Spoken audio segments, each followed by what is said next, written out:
Is it on? Yeah. Hey cats, thanks for tuning in to mrchoi.com.au. Today we've got the presence of Mark Sumich, three-time Australasian champion. Just to put things into perspective, people try and win this competition once and it might take them 8-10 years to do. He's won it 3 times, the only person, owner of Sumich Estate Agents in Auckland, New Zealand. Thank you very much, Mark. Hey Mikey, great to see you. Thank Cool. you. Cheers, mate. Now we're just going back to the airport from a conference that you spoke at in Melbourne.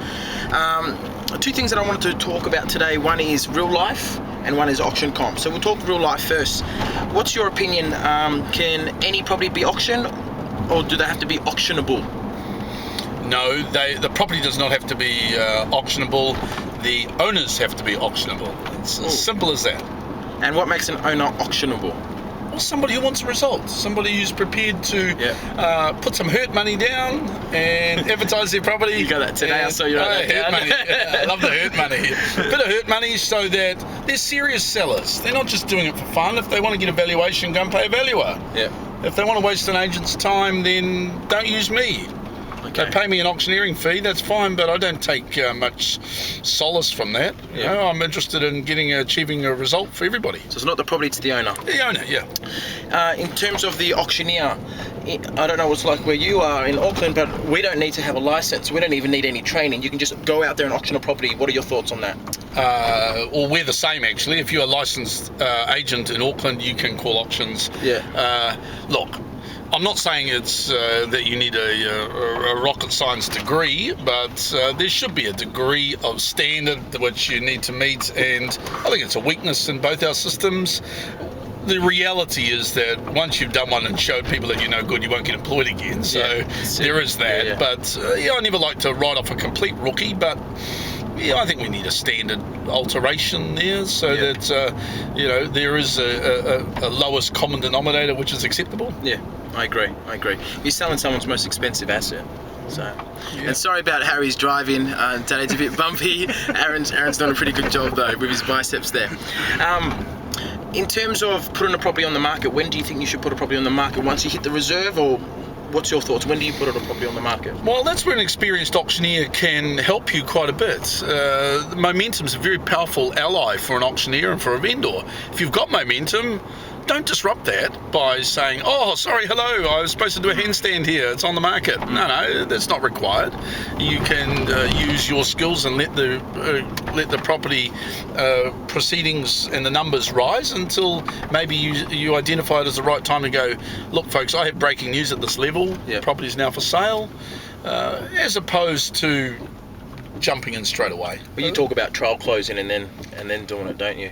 You do, and I think that's imperative. I won't be altered from that point of view. A trial close is essential before a property is announced on the market. But what you're talking about is, hey, the bidding's sailing on past the reserve. Let's not start trial closing yet. Let's keep it moving while it's strong. So you and I are on the same boat there. We are on many things. Yeah. Oh, you taught me. In terms of how do you park a buyer? Say the buyer sees the house that day, but the auction's in another 20 days. How do you minimalise the risk of losing them to another property? You put a little ad, a text in the corner of the ad, which says this property will not be sold before the auction. Yeah, but what's stopping them from buying something else? They won't if they know your one's going to be sold on the day. So you're saying it's sold on the day, meaning motivation? Client motivation. I mean, my owner is a serious seller. The buyer takes that little tag as meaning that they've made up their mind they're going to sell it on the day. And so to park the buyer, you give some motivation from the vendor. Yeah. You relay that to the public. You got it. Yep. In terms of what signs does the buyer give you? Any examples that you can give that makes you know, they've got more money in them? Well, I think that's a very difficult ask to identify that. You might find somebody who bids strongly and aggressively and with varying increments, you know, more than you might be asking for. Come on, sir, give me another 10. He said, I'll give you 20. Oh, whoa, okay, hold the phone there. But just when you think you've got the wood on them, they say we're out. Yeah. And it's, oh my God, I wasn't muck that expecting up. that. Yeah, I wasn't expecting that. So savvy buyers can be awkward people to put in special compartments. They're unpredictable. Yeah. And I think the buyers are getting a bit better at this. Yeah. Okay, certainly in New Zealand they are. No, definitely. It's the same in Melbourne. Yeah, okay, cool. Yeah. One thing I've just started doing is really looking at when it's a couple, when they start talking, that's when I know that I've earned my money. Because up until the time that if they don't need to talk, that means that I haven't hit their budget yet. But once they start talking, I go, okay, cool. Right. That's I guess no. You're as usual. You're a little bit ahead of me in your theory, so that's a little thought. That's fine. I agree with you. What you could also add is when she agrees to bid, when he's sort of fluctuating, and she has a go, you go, new interest here. Yeah. All right. And they love it. Oh no, we're together. You're joking. Wow, how cool. Play with it. Yeah, that's true. Because he'll bid and then she'll take it. Wait, new interest here. Last question in terms of real life on the street, on the field. What are some no-nos? What are some things that are cringeworthy that you don't like seeing? For example, here today. I know is one of the things that you don't like. Today's a little cliche that I'm not that happy with. Look, I'm not into having digs at opposition companies about their performance, all right? There's a bit of that going on at the moment. I don't mind having a bit of a go about maybe some preset ideas they have about the industry, but I'm finding there's a little bit of a, they only got such and such down the road. And I mean, every set of circumstances is different. So, results are results. And if someone agrees to sell at a certain level, then give it the credit that it's worth, So a little bit of that in terms of the actual calling.